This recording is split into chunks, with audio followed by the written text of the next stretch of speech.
ನಾನು ನಿಮಗೆ ಪ್ರಾರಂಭಕ್ಕೆ ಹೇಳ್ತಿದ್ದೆ, ಕಸವ ಕೊಂಡು ಹೊಸ ಧಾನ್ಯವ ಕೊಟ್ಟಡೆ ವಲ್ಲನೆಂಬ ಚತುರನಾರು, ಜಲವ ಕೊಂಡು ಅಮೃತವ ಕೊಟ್ಟಡೆ ಒಲ್ಲೆನೆಂಬ ಭಾಷೆಯದಾರದು.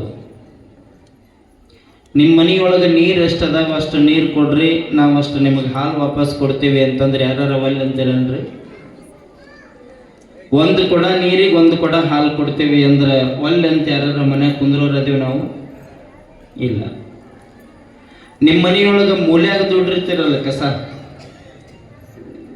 ನಿಮ್ಮ ಮನೆಯೊಳಗೆ ಮೂಲ್ಯಾಗ ಕಸ ದುಡ್ಡಿರ್ತೀರಲ್ಲ, ಆ ಕಸ ತಗೊಂಬರ್ರಿ, ಅದನ್ನು ತೂಕ ಮಾಡಿ ಎಷ್ಟು ಕಸ ಕೊಟ್ಟಿರ್ತೀರಿ ಅಷ್ಟು ಬಂಗಾರ ಕೊಡ್ತೀವಿ ನಿಮಗಂದ್ರೆ ಬಿಡ್ತೀರೇನು? ನಿಮ್ಮ ಮನೆಯಿಂದ ಅಲ್ಲ, ಬಾಜು ಮನೆಯಿಂದ ಕಳಿವಿಗೆ ತಗೊಂಬರ್ತೀವಿ.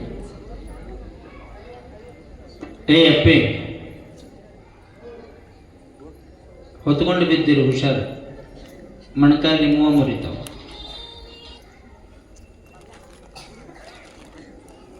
ಕಸವ ಕೊಂಡು ಹೊಸ ಧಾನ್ಯ, ನಿಮ್ಮ ಮನೆಯೊಳಗಿನ ಕಸನ ತಗೊಂಬರ್ರಿ, ತೂಕ ಮಾಡಿ ಎಷ್ಟು ಕಸ ಕೊಡ್ತೀರಿ ಅಷ್ಟು ನಿಮಗೆ ಬಂಗಾರ ಕೊಡ್ತೀವಿ ಅಂದ್ರೆ ಒಬ್ಬರ ಒಲೆ ಬಿಡ್ರಿ ನಮಗೆ ಬಂಗಾರ ಅಂತ ಕೈ ಬಿಡುವಂತಹದ್ದು ಐತನ್ರಿ ಇವತ್ತಿನ ಕಾಲಕ್ಕೆ? ಇಲ್ಲ. ಆ ಕಸಕ್ಕೆ ಕಿಮ್ಮತ್ತಿಲ್ಲ ಅಂತಂದ್ರೆ ನಿಮ್ಮ ಮನೆಯ ಕಸ ಹೋಗಿ ಇನ್ನೊಬ್ಬರ ಮನೆ ಮುಂದೆ ಬಿಟ್ಟು ಬರ್ತೇವೆ, ಚೆಲ್ಲಿ ಬರ್ತೇವೆ. ನಿಮ್ಮ ಮನ್ಯಾಗ ಚೆಲ್ಲಿ ಎಷ್ಟು ಶಾಣೆ ಬಂದೆ ನೀವು ಅಂತಂದ್ರೆ ನಿಮ್ಮ ಮನೆ ಮುಂದೆ ಕಸ ಚೆಲ್ಲೋದು ಅದು ಇನ್ನೊಬ್ಬರ ಮನೆ ಮುಂದೆ ಹೋಗ್ಲಂತ ಮತ್ತೆ ಅದಕ್ಕೆ ನೀರು ಹೋಗೋದು, ಸೀದಾ ಹೋಗಿ ಅಲ್ಲಿ ನಿಂತಿರ್ಬೇಕು. ಅವ್ರು ನಮ್ಮ ಮನೆ ಮುಂದೆ ಯಾಕೆ ಚೆಲ್ಲ, ನನ್ನ ಮನೆ ಮುಂದೆ ನಾ ಚೆಲ್ಕೊಂಡೇನೆ, ನೀ ಬೇಕಾದ್ರೆ ಸ್ವಚ್ಛ ಮಾಡ್ಕೊ. ಮರುದಿವ್ಸನ ಕಸ ತಗೊಂಡು ರೊಕ್ಕ ಕೊಡ್ತಾರ, ಬಂಗಾರ ಕೊಡ್ತಾರ ಅನ್ನೋ ಸುದ್ದಿ ಬಂದ್ರೆ ಮುಗಿದು ಹೋಗ್ತಕತಿ. ಅವ್ರ ಮನೆ ಮುಂದೆ ಕಸ ಅವ್ರು ಹೇಳೋದಕ್ಕಿಂತ ಮೊದಲ ಹೊತ್ಕೊಂಡು ಬಂದಿರ್ತೇವೆ. ನಾನು ನಿಮಗೆ ಹೇಳಬೇಕಾದ ವಿಚಾರ, ಕಸ ಚೆಲ್ಲೋದಲ್ಲ, ನೀರು ಕೊಡೋದು ಅಲ್ಲ.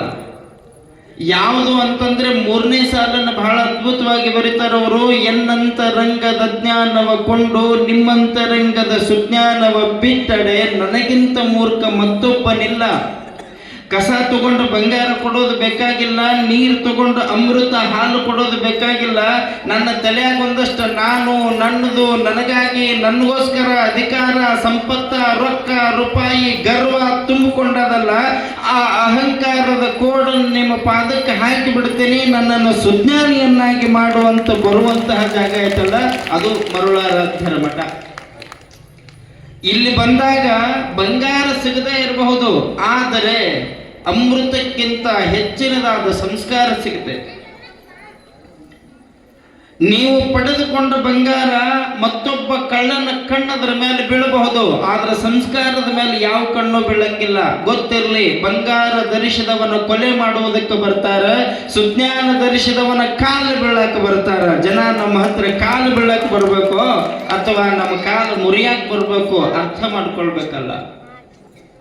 ಭೂಮಿ ನಿನ್ನದಲ್ಲ, ಹೇಮ ನಿನ್ನದಲ್ಲ, ಕಾಮಿನಿಯು ನಿನ್ನವಳಲ್ಲ, ಇವೆಲ್ಲ ಜಗಕ್ಕಿಕ್ಕಿದ ವಿಧಿ ಹೇಳಿದ್ರು ವಲ್ಲಮ ಪ್ರಭುದೇವರು.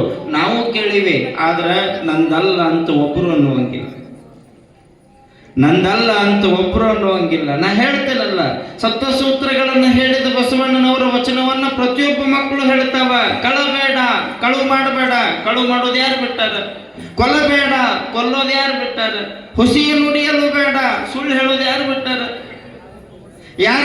ಇದಿರು ಹಳಿಯಲು ಬೇಡ, ಸಣ್ಣ ಹುಡುಗ ಮಾತಾಡ್ತದ ಇದರ, ದೊಡ್ಡವ್ರು ಮಾತಾಡೋದು ದೂರ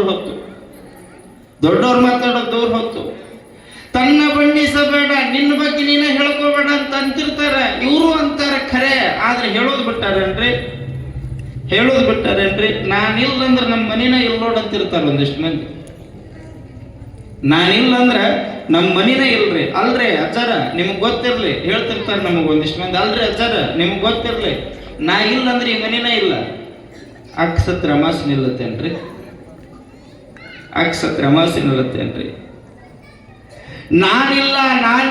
ನಾನಿಲ್ಲ ಅನ್ನುವಂಥವ್ರು ಒಂದಷ್ಟು ತಿಳ್ಕೊಳ್ಬೇಕು.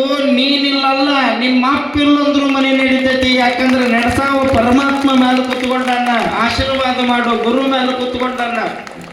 ಏನದ ಈ ಭೂಮಿ ಮೇಲೆ ನನ್ನದು ಅನ್ನುವಂತಹದ್ದು. ಭೂಮಿ ನನ್ನದು ಉತ್ತಾರದಾಗಷ್ಟ, ಮುಂದೆ ಹೋದಿ ಅಂದ್ರೆ ಇನ್ನೊಬ್ಬವನ ಹೆಸರು ಬಂದು ಬೀಳ್ತೈತಿ. ಭೂಮಿ ಇಲ್ಲೇ ಇರ್ತೈತಿ. ಹೇಳ್ತಾರಲ್ಲ ಅವರು, ಈ ಭೂಮಿಯೊಳಗಿನ ಸೂರ್ಯ ಬದಲಾಗಲಿಲ್ಲ, ಚಂದ್ರ ಬದಲಾಗಲಿಲ್ಲ, ಬೆಳಕು ಬದಲಾಗಲಿಲ್ಲ, ಗಾಳಿ ಬದಲಾಗಲಿಲ್ಲ, ಹರಿಯೋ ನೀರು ಬದಲಾಗಲಿಲ್ಲ, ಉರಿಯೋ ಬೆಂಕಿ ಬದಲಾಗಲಿಲ್ಲ. ಇವ ಮಾತ್ರ ದಿನಕ್ಕೊಮ್ಮೆ ಬದಲಕ್ಕ ನೋಡ್ರಿ. ಇವ ಮಾತ್ರ ದಿನಕ್ಕೊಮ್ಮೆ ಬದಲಕ್ಕ. ನಾನು ನಿಮಗೆ ಹೇಳ್ಬೇಕಾದ ವಿಚಾರ ಏನು ಅಂತಂದ್ರೆ, ಬಹುಶಃ ಒಂದು ಸತ್ಯ ತಿಳ್ಕೊಳ್ಬೇಕು. ಕಿಸೆದಾಗಿನ ರೊಕ್ಕ, ಅಧಿಕಾರದ ಹಕ್ಕ, ಮೈಯಾಗಿನ ಸೊಕ್ಕ. ಬಕ್ಕಣದೊಳಗಿನ ರೊಕ್ಕ, ಅಧಿಕಾರದ ಹಕ್ಕ, ಮೈಯಾಗಿನ ಸೊಕ್ಕ ಮೂರು ಶಾಶ್ವತ ಇರೋದಿಲ್ಲ ತಮ್ಮ. ನೀನು ಮೊದಲು ಗುರುವಿನ ಪಕ್ಕ ಇರೋ, ನಿನ್ನ ಬದುಕು ಬದಲಾಗತ್ತಂತ. ಅವನ ಪಕ್ಕಿರೋದು. ಮುಗ್ಧ ಸಂಗಮೇಶ್ವರನನ್ನ ಶ್ರೀಶೈಲದಿಂದ ಸಕಲೇಶ ಮಾದರಸ ಕಲ್ಯಾಣಕ್ಕೆ ಕರ್ಕೊಂಡು ಬಂದ ಅನ್ನೋ ವಿಚಾರನ ನಿನ್ನೆ ದಿವಸ ನೀವೆಲ್ಲ ಕೇಳಿದ್ವಿ. ದೇವರನ್ನ ಪೂಜೆ ಮಾಡೋದಂದ್ರೆ ಹೆಂಗ, ದೇವರ ಜೊತೆ ಇರೋದು ಅಂದ್ರೆ ಹೆಂಗ, ಇನ್ನೊಬ್ಬರ ಬಗ್ಗೆ ಮಾತಾಡೋದು ಅಂದ್ರೆ ಹೆಂಗ, ಇದು ಇವತ್ತು ತಿಳ್ಕೊಳ್ಬೇಕಾದ ಅದ್ಭುತವಾದ ವಿಚಾರ. ಕಲ್ಯಾಣಕ್ಕೆ ಬಂದ್ರು. ಕಲ್ಯಾಣದೊಳಗೆ ಅಲ್ಲಮ್ಮ ಪ್ರಭುದೇವರು, ಬಸವಣ್ಣನವರು, ಚನ್ನಬಸವಣ್ಣನವರು, ಹಡಪದಪ್ಪಣ್ಣನವರು, ಮೋಳಿಗೆ ಮಾರಯ್ಯನವರು, ಯಲೇಶ್ವರದ ಕೇತಯ್ಯನವರು, ಡೋಹಾರ ಕಕ್ಕಯ್ಯನವರು ಎಲ್ಲ ಶರಣರು ಕೂಡಿ ಆ ಸಂಗಯ್ಯನನ್ನ ಸ್ವಾಗತ ಮಾಡಿದರು. ಸಂಗಯ್ಯನನ್ನ ಕರ್ಕೊಂಡು ಬಂದರು. ಸಂಗಯ್ಯನವರ ಮುಗ್ಧತೆ, ಆ ತೇಜಸ್ಸ, ಆ ಮುದ್ದು ಮುಖ ಅದನ್ನ ನೋಡಿ ಬಸವಣ್ಣನವರಿಗೆ ಬಹಳ ಆನಂದ ಆಯ್ತು. ನಿಮಗೆ ಗೊತ್ತಿರಲಿ, ಬಸವಣ್ಣನವರು ಮುಗ್ಧ ಸಂಗಯ್ಯನವ್ರನ್ನ ಎಲ್ಲೋ ಒಂದು ಕಡೆ ಇರಕ್ ಬಿಡ್ಲಿಲ್ಲ. ನೀವು ನಮ್ಮ ಜೊತೆನೆ ಇರ್ಬೇಕ್ರಪ್ಪ, ಲಿಂಗ ಪೂಜೆಯೊಳಗೆ ನೀವು ನಮಗೆ ಸಹಾಯಕ್ಕೆ ಇರ್ಬೇಕ್ರಪ್ಪ. ನಾನು ಲಿಂಗ ಸಂಗಿ ಆಗುವುದಕ್ಕ, ಸಂಗಮನಾಥನನ್ನ ನಿತ್ಯ ನೋಡುವುದಕ್ಕ. ನೋಡ್ರಿ ಎಷ್ಟು ಅದ್ಭುತವಾದ ಮತ್ತದ. ಅಂಗದೊಳಗಿನ ಲಿಂಗ ನೋಡೋದು ಬೇರೆ, ಲಿಂಗದೊಳಗೆ ಸಂಗಯ್ಯನನ್ನ ಕಾಣೋದು ಬೇರೆ. ಅಂಗದೊಳಗೆ ಲಿಂಗ ನೀವು ಅಂತಿರ್ತೀರ ನೋಡು. ಮನೆಗೆ ಯಾರು ಸ್ವಾಮಿಗಳು ಬಂದಾರ, ಜಂಗಮರು ಬಂದಾರ ಅಂತಂದ್ರ ನಮ್ಮೂರ ಏನಾರ್ರಿ, ನಮ್ಮೋಣಿ ಏನಾರ್ರಿ, ನಮ್ಮೂರು ಸ್ವಾಮಿ ರೀ. ನಿಮ್ಗೆ ಗೊತ್ತಿರ್ಲಿ, ಜಂಗು ಹಿಡಿದು ಜೋಳಿಗೆ ಕಟ್ಟಿ ನಿಮ್ಮ ಮನೆ ಬಾಗಿಲಿಗೆ ಬಂದ ಪ್ರತಿಯೊಬ್ಬ ಜಂಗಮನು ಪರಮಾತ್ಮನ ಸ್ವರೂಪ ಅನ್ನುವಂತಹದ್ದನ್ನ ಯಾರೂ ಮರಿಬಾರ್ದು. ಯಾವಾಗ ಧರ್ಮ ಅವನತಿಯತ್ತ ಸಾಗುತ್ತಿತ್ತೋ, ಈ ಭೂಮಿಯ ಮೇಲೆ ನಡೆಯಾಕತ್ತಿತ್ತೋ, ಯಾವಾಗ ಧರ್ಮ ಇನ್ನೊಬ್ಬರನ್ನ ತುಳಿದ ಬದುಕಬೇಕು ಅಂತ ತಯಾರಾಗಿತ್ತೋ, ಅವತ್ತು ತುಳಿದು ಬದುಕುವವರಿಗೆ ತಿಳಿದು ಬಾಳ್ಬೇಕು ಅಂತ ತಿಳಿಸಿ ಹೇಳುವುದಕ್ಕಾಗಿ ರೇಣುಕರ ಉದ್ಭವ ಈ ನಾಡಿನೊಳಗಾಯ್ತು. ಜಗದಾದಿ ಜಗದ್ಗುರು ಪಂಚಾಚಾರ್ಯರು ಈ ನಾಡಿಗೆ ಬಂದಿದ್ದು ಮಾನವ ಧರ್ಮದ ಸಂದೇಶವನ್ನ ಸಾರಲಿಕ್ಕೆ. ಅಲ್ಲಿ ಬಸವಣ್ಣನು ಕೂಡ, ಕಲ್ಯಾಣದೊಳಗಿರುವ ಬಸವರಸನು ಕೂಡ ಏನು ಅದ್ಭುತವಾದ ಮಾತು ಹೇಳ್ತಾನೆ. ಮುಗ್ಧ ಸಂಗಯ್ಯನನ್ನ ನೋಡಿ, ನಮ್ಮ ಲಿಂಗ ಪೂಜೆಯಲ್ಲಿ ಸಾಕ್ಷಾತ್ ಸಂಗಮನಾಥನನ್ನ ಕಾಣುವುದಕ್ಕೆ ನೀವು ನಮ್ಮ ಜೊತೆ ಇರಬೇಕು ಅಂತ. ನೀವು ನಮ್ಮ ಜೊತೆ ಇರಬೇಕು. ಪೂಜೆ ಅಂದ್ರೆ ಬಹಳ ಜನ ಹೆಂಗೆ ತಿಳ್ಕೊಂಡೇವೆ, ಅಂಗೈಯೊಳಗ ಲಿಂಗಯ್ಯನನ್ನು ಹಿಡ್ಕೊಂಡು ಲಿಂಗಯ್ಯಗೆ ಪತ್ರಿ ಏರ್ಸೋದು ಪೂಜೆ ಅನ್ಕೊಂಡೇವಿ, ಲಿಂಗಯ್ಯಗೆ ಹೂಗಳನ್ನು ಏರ್ಸೋದು ಪೂಜೆ ಅನ್ಕೊಂಡೇವಿ, ಲಿಂಗಯ್ಯನಿಗೆ ಹಾಲಿನ ಅಭಿಷೇಕ ಮಾಡೋದು ಪೂಜೆ ಅನ್ಕೊಂಡೇವಿ, ಆ ಲಿಂಗಯ್ಯನಿಗೆ ನೈವೇದ್ಯ ಮಾಡೋದೇ ಪೂಜೆ ಅನ್ಕೊಂಡಿವಿ, ಆ ಲಿಂಗಯ್ಯನಿಗೆ ನಮಸ್ಕಾರ ಮಾಡೋದೇ ಪೂಜೆ ಅನ್ಕೊಂಡಿವಿ.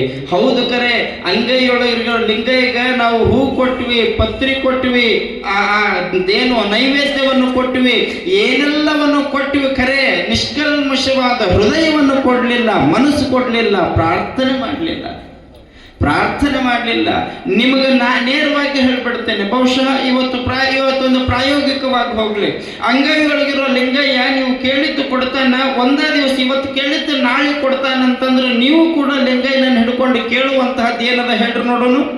ಕೊಡ್ತಾನ ಅಂದ್ರೆ ಸಾಕು, ಪ್ರತಿಯೊಬ್ಬರು ಕೇಳೋದೊಂದೇ, ನನಗೆ ಸುಖ ಕೊಡು, ನನಗೆ ಸಂಪತ್ತು ಕೊಡು, ನನ್ನ ಮಗ ಐಶ್ವರ್ಯ ಕೊಡು, ನನ್ನ ಮಗ ನೌಕರಿ ಕೊಡು, ನನ್ನ ಮಗ ಲಗ್ನ ಮಾಡು, ಚಲೋ ಹೆಂಡತಿ ಬರಲಿ, ಚಲೋ ಮಕ್ಕಳಾಗಲಿ, ಚಲೋ ಸಂಪತ್ತು ಬರಲಿ, ನನ್ನ ಮನೆತನ ಕೋಟ್ಯಾಧಿಪತಿ ಆಗಲಿ, ಇದನ್ನ ಕೇಳ್ತೀರಿ ಹೊರತಾಗಿ ಬೇರೆ ಏನ್ರ ಕೇಳುವುದಕ್ಕೆ ಸಾಧ್ಯ ಐತಂದ್ರಿ?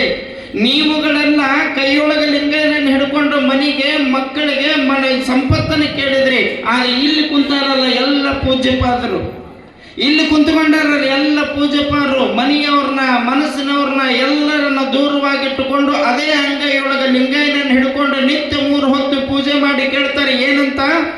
ಏನಂತ ಅಪ್ಪ, ನನಗೇನು ಕೊಡದಿದ್ರು ಚಿಂತೆ ಇಲ್ಲ, ನನಗೆ ಸುಖದ ಸುಪ್ಪತ್ತಿಗೆ ಹಿಡಿದಿದ್ರು ಚಿಂತೆ ಇಲ್ಲ, ನನಗೆ ಬಂಗಾರದ ಪಲ್ಲಕ್ಕಿಯೊಳಗೆ ಮಲಗಿಸದಿದ್ರು ಚಿಂತೆ ಇಲ್ಲ, ನನ್ನ 1 ಹೊತ್ತು ಉಪವಾಸ ಇಟ್ಟರು ಚಿಂತೆ ಇಲ್ಲ, ಅದುಗೊಂತ ಬಂದು ಭಕ್ತರ ಕಣ್ಣೀರು ಒರೆಸು, ಅವ್ರನ್ನ ಉದ್ಧಾರ ಮಾಡುವಂತ ಬೇಡಿಕೊಳ್ತಾರಲ್ಲ, ಅವರಿಗೆ ನಾವು ದೇವರು ಅನ್ನೋದು ಒಂದು ಕ್ಷಣ